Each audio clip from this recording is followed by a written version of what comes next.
काली पत्नी की कहानी। अरे रानी, तुम सावली, ऊपर से यह काली साड़ी, वो अच्छी दिखेंगी क्या तुम्हारे ऊपर? पहले ही तुम्हारे रंग को देखकर लोग ताना मारते हैं। पूरब रानी को बोला। सास ने कहा, देखो ना पूरब, मैं बोलती हूँ तो कहती है, सास बोलती रहती है हमेशा। ऐसा लगता है जैसे कौवे को काला टीका लगाया हो। रानी पति और सास का बोलना सुनकर जरा उदास हो गई।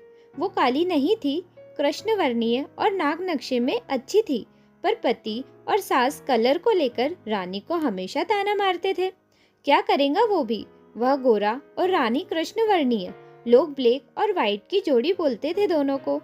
पूरब का मन वैसे साफ था, रानी को अगर कोई कलर को लेकर बोलता तो उसे जरा भी अच्छा नहीं लगता था, और जब वह उसे थोड़ा सा भी भला बुरा बोलता था तो उसे इस बात का पछतावा होता था। एक दिन जब पूरब उसके काम की जगह पर गया तो उसका बचपन का दोस्त विक्की और उसका पूरा परिवार साथ में था। जान पहचान हुई तभी पीठ के पीछे से विक्की की पत्नी आई। वह भी काली थी, काली साड़ी पहनी थी उसने।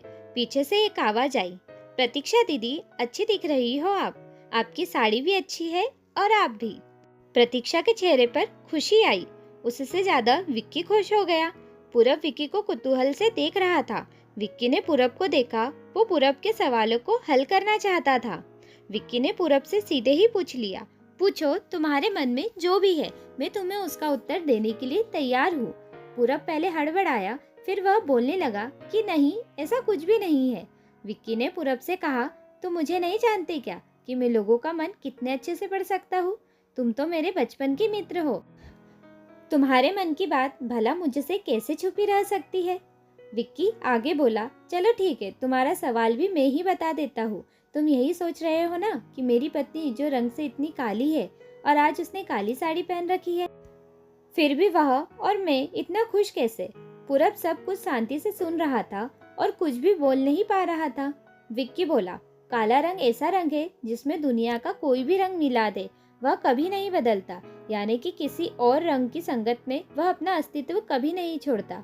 इसी प्रकार प्रतीक्षा भी दिल से एकदम उस कलर जैसी ही है, कभी भी रंगीन न होने वाली लड़की है।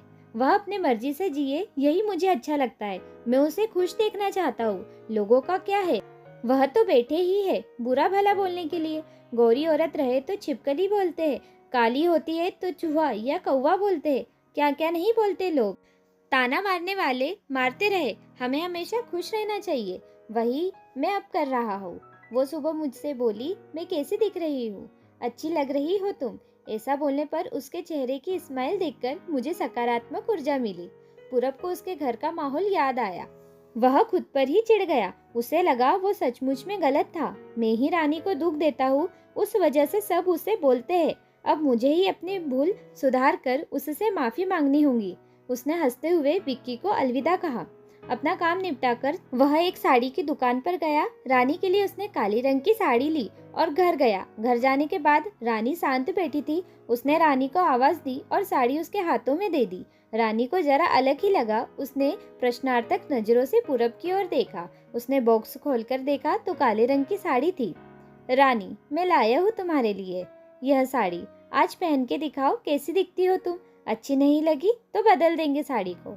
देखने तो दो कैसी दिखती हो तुम इस रंग में। रानी को जरा अच्छा लगा। चलो तैयार हो जाओ जल्दी, हम जरा बाहर जाकर आते हैं, एक क्लाइंट के पास जाना है, उन्होंने बुलाया है जोड़े में। पूरब का बोलना सुनकर रानी तैयार होने लगी। काली साड़ी, उस पर हल्का सा मेकअप और लंबे बालों की चोटी। पूरब भी क्या, पूरब की माँ भी रानी को देखते ही रह गई। पूरब बोला, रानी सॉरी, अरे लोगों की बातों में आकर मैं तुम्हें हमेशा बोलता रहा, और खरा सौंदर्य किसमें है यह मैं भूल गया था। रंग दो ही है यह जानकर फिर जीना छोड़ दे क्या, अपनी खुद की पसंद छोड़ दे क्या? तुम्हें काली रंग की साड़ी पहनना बहुत अच्छा लगता था ना, पर मैं हमेशा तुम्हें टोकता रहा। अब मुझे समझ में आया, किसी भी रंग में रंगते वक्त मन साफ हो तो खूबसूरती निखरती है। तुम चाहती हो वैसा ही जियो, मैं कभी भी तुम्हें नहीं बोलूंगा। और हाँ, सचमुच दिखती हो तुम, तुम्हारे रंग पर अच्छा खिलता है ये काला रंग। रानी के चेहरे की लाली और भी ज्यादा बढ़ गई थी यह बात सुनकर। शर्माकर वह पूरब को बोली, क्या आप भी? पूरब ने रानी का मुस्कुराता हुआ चेहरा देखा और उसके बदले हुए विचारों से पूरब खुश हुआ। मन ही मन में पूरब ने विक्की को धन्यवाद किया।